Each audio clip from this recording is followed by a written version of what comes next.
국민의힘 대선 주자들이 역선택 방지 조항을 두고 날선 신경전을 벌이고 있습니다. 오늘부터 국민의힘 선거관리위원회가 공식적인 의견 수렴에 나섰는데요. 윤석열 후보 캠프 입장 들어보겠습니다. 윤희석 대변인 연결하겠습니다. 대변인님 안녕하세요. 네, 안녕하세요. 윤석입니다. 네, 오늘 연결 감사하고요. 앞으로 종종 윤석열 후보 캠프 입장 좀 전달 부탁드리겠습니다. 네, 감사합니다. 네, 오늘은 일단 그 대선 경선 룰 과정 관련해서 질문을 좀 드리고자 하는데요. 소위 말하는 네. 역선택 방지 조항 넣어야 한다, 이런 의견을 윤석열 캠프에서 공식적으로 전달했다고 저희들이 보도를 봤는데 사실인가요? 예, 맞습니다. 오늘 회의에 네. 장제원 저희 캠프 측 총괄실장이 출석을 하셔서 예. 저희의 공식적인 의사를 전달했습니다. 네. 그 내용과 사유 좀 간단히 정리 부탁 좀 드리겠습니다. 네, 우선 역선택 방지 조항이라는 것은 네. 대선에서 저희 당 후보를 찍을 의사가 없는 분들이 저희 당의 후보 결정 과정에 참여를 해서 결과에까지 영향을 미치는 그런 상황을 방지하고자 하는 것 아니겠습니까? 네. 그런데 지금처럼 경선 후보가 10명이 넘을 정도로 넘쳐나는 이 초기 경선 국면에서는 소위 반대 진영의 역선택이 후보 선정 결과에 미칠 수 있는 그 영향, 그것이 대단히 크다고 생각합니다. 네. 이미 저희 당은 그동안 다양한 선거에서 수차례, 열 번이 넘는 경선을 치르는 과정에서 이러한 역선택 방지 조항이 꼭 필요하다 이런 인식을 같이 해오고 있는 상황이었습니다. 네. 다시 말씀드려서 정권 교체를 바라지 않는 분들의 의사가 국민의힘 대선 후보 결정 과정에 개입한다는 것은 정권 교체를 바라는 국민들의 의사가 무시되는 결과가 되기 때문에 이 조항이 반드시 필요하다 이렇게 말씀드리겠습니다. 네. 그 일부 보도나 전문가들은요, 지금 그 야권 대선 후보 적합도 조사에서 홍준표 후보 그리고 유승민 후보의 지지율이 점점 올라가고 뭐 반등 국면이다 이런 얘기까지 나오는데 그 상당 부분이 여권 지지층의 역선택 결과다 이렇게 보고 계시는 건가요? 그 역선택이라는 얘기가 전략적으로 네. 어떤 후보를 선택을 해서 상대당 후보가 선출되는 과정을 왜곡하겠다는 의미보다는 네. 상대당 후보인데 조금 더 비호감도가 적은 사람을 선택한 결과일 수는 있어요. 아하. 예. 예. 그런데 네. 그렇다 하더라도 저희 입장에서는 네. 저희 당의 최종 후보로 나가서 상대당 후보를 누를 수 있는 후보가 선출되는 것이 가장 바람직한 것 아니겠습니까? 네. 그런데 그런 상대당을 지지하는 분들의 상대적 비호감도에 따라서 저희 후보가 결정되는 과정이 된다면 저희가 생각하는 합리적인 선출 과정이 아니라고 봐야 되겠죠. 네. 상대적인 비호감도에 의한 선택일 가능성이 있다라고 말씀해 주셨는데 네. 홍준표 후보 측에서는 최근의 지지율 상승이 젊은 층에서의 집중적인 그런 지지 때문이다. 소위 젊은 층 사이에서 무야홍, 무조건 네. 야권 후보는 홍준표다 이런 용어까지 퍼지고 있다. 이 부분은 어떻게 보세요? 의도적인 해석이라고 봅니다. 저는 네. 최근에 홍준표 후보의 지지율이 상승했다고 하는 그 상승이라는 단어에 약간 거부감을 갖는데요. 아, 예. 이분은 기본적으로 그 정도 지지율을 갖고 계신 분이에요. 아, 원래. 이미 네. 2번의 당대표를 하셨고 네. 직전 5년 전 대선에 저희 당 후보셨습니다. 네. 그리고 5선의 국회의원이고 경남지사를 2번 하시지 않았습니까? 예. 그 정도의 정치적인 무게감을 갖는 당내 후보가 과연 누가 있겠습니까? 20% 정도 가지는 당내 후보로서의 지지율은 네. 그건 당연한 거라고 보고요. 네. 그것을 마치 청년층에서 지지를 더 얻었다거나 예. 어떤 중도에서 지지를 얻었다라고 해석하는 것은 견강부회라고 생각합니다. 경강부회다. 그러면 네. 원래 있는 그 지지율이 이제 그대로 드러나고 반영되고 표현된 것이다. 이렇게 보고 계신다는 말씀이잖아요. 그렇죠. 여론조사에서 답변하시는 분들이 정치에 이렇게 정치권에 있는 사람 빼고는 그렇게 큰 관심이 있거나 그렇지 않잖아요. 네. 보도량이 늘거나 언급하는 사람들이 많을수록 그 이름이 뇌리에 박히는 것이고 예. 그랬을 때 누가 물어봤을 때 누구라고 말을 하는 경향이 많을 텐데 네. 최근에 홍준표 후보가 경선에 참여하겠다고 대선 출마 선언을 하셨고 또 여러 가지 발언 행보 이어가고 계시지 않습니까? 네. 그래서 보도량이 많아지면서 자연적으로 원래의 지지를 회복했다고 저는 생각합니다. 아, 그러면 앞으로는 어떻게 보세요? 지금 홍 후보 측에서는 점점 상승세라서 추석 전후에 골든 크로스로 간다. 이 추세라면 이렇게 자신하던데요. 그럼 그런 지금까지 해석에 대해서 동의하지 않으시겠네요? 지금까지 어떤 선거에서도 골든크로스가 일어났던 적은 없는 걸로 저는 알고 있습니다. 아, 그래요? 이걸 보셔야 됩니다. 네. 국민의힘 지지층에서 홍준표 후보에 대한 지지율이 상승을 했는가, 또는 국민의힘 지지층에서 홍준표 후보를 얼마나 지지하고 있는가, 이것을 보셔야 되는데요. 네. 국민의힘 지지층을 대상으로 한 여러 가지 여론조사의 결과를 보면 윤석열 후보에 대한 지지가 거의 60% 정도 되고요. 네. 홍준표 후보에 대한 지지가 20% 정도밖에 안 됩니다. 아. 근데 이것이 최근에도 그렇게 크게 변하지 않아요. 네. 네. 앞으로도 그럴 것이다. 이렇게 보고 계시는 거고요. 바뀔 이유가 없다고 생각합니다. 아, 예. 바뀔 이유가 없다. 저희가 오늘 보도로 접한 게요. 국민의힘 당 선거관리위원회에서 역선택 방지 조항 관련한 중지안을 제시했다. 이런 걸 봤는데 이게 사실인가요? 제가 완벽하게 확인은 못했는데요. 네. 세 가지 정도 얘기가 오간 것으로는 알고 있는데 이것이 각 캠프 대리인들에게 전달까지 된지는 모르겠어요. 예를 들어서 예. 그 세 가지가 지지정당을 묻는 대신에 정권교체 찬성 여부를 묻는 방식은 어떠냐, 이게 하나가 있고요. 네. 두 번째는 역선택 방지 조항을 넣은 조사와 넣지 않은 조사 두 개를 각각 병행한 다음에 합산을 하는 방식. 네.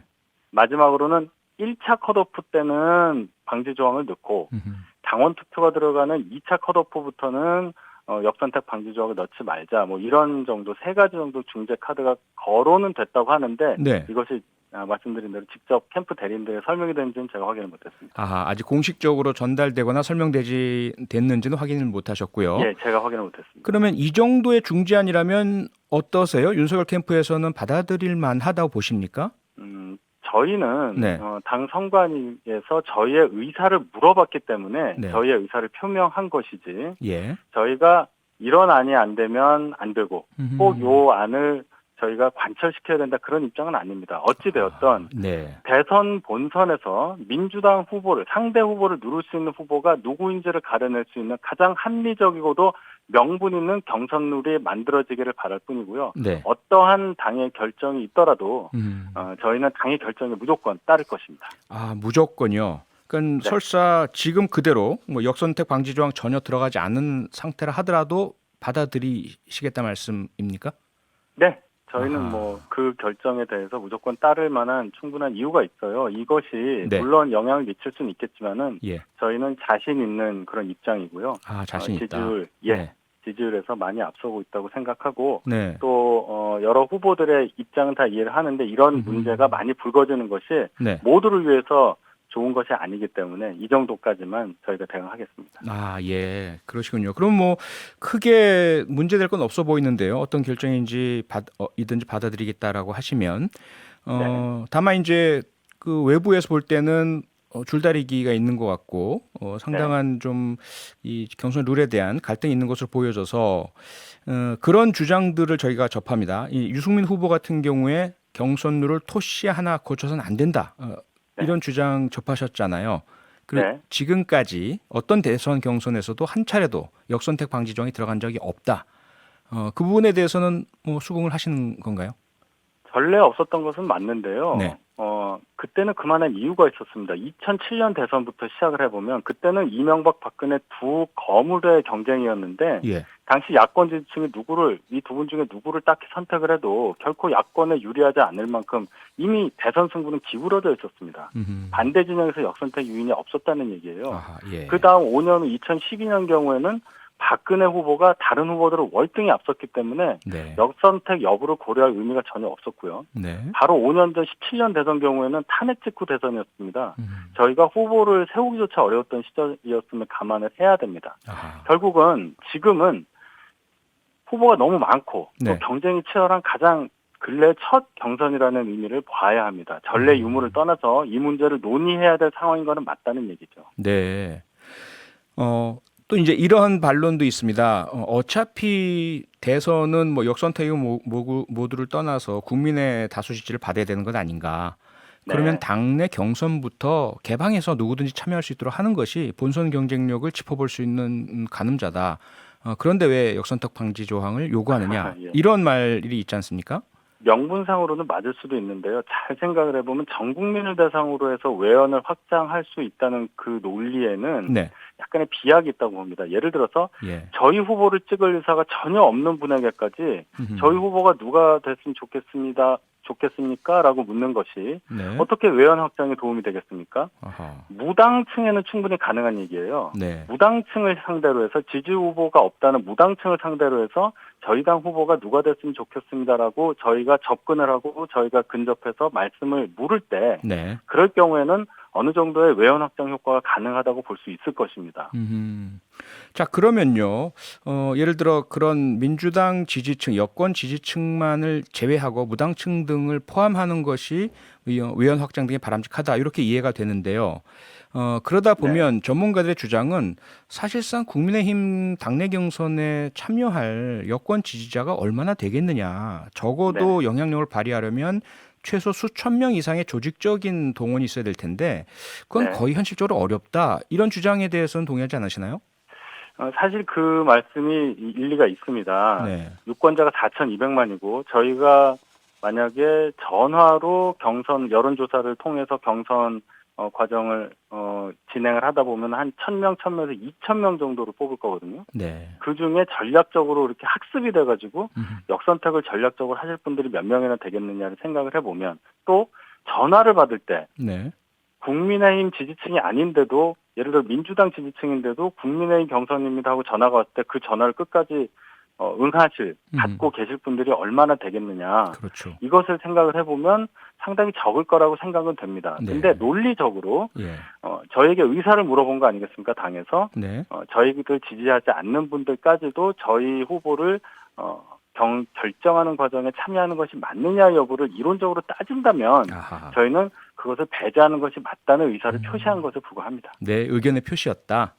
네. 네. 그리고 이제 상대 측 후보들이 그 정홍원 선관위원장의 중립성 문제를 제기하고 있지 않습니까? 네. 예전 언론 인터뷰에서 윤석열 네. 후보를 지지한다 이런 얘기를 한 적이 있다. 또 몇 차례 만나셨다. 이 부분 어떻게 보세요?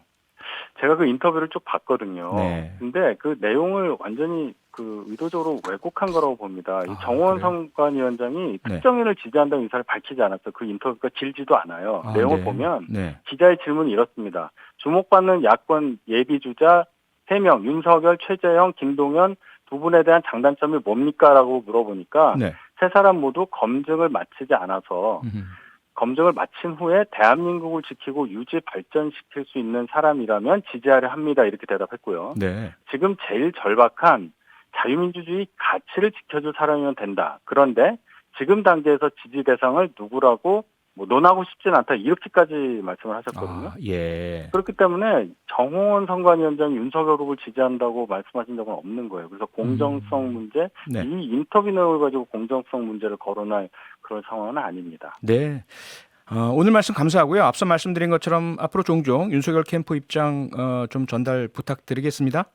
네, 잘 알겠습니다. 네, 고맙습니다. 지금까지 국민의힘 감사합니다. 윤석열 후보 캠프 윤희석 대변인이었습니다.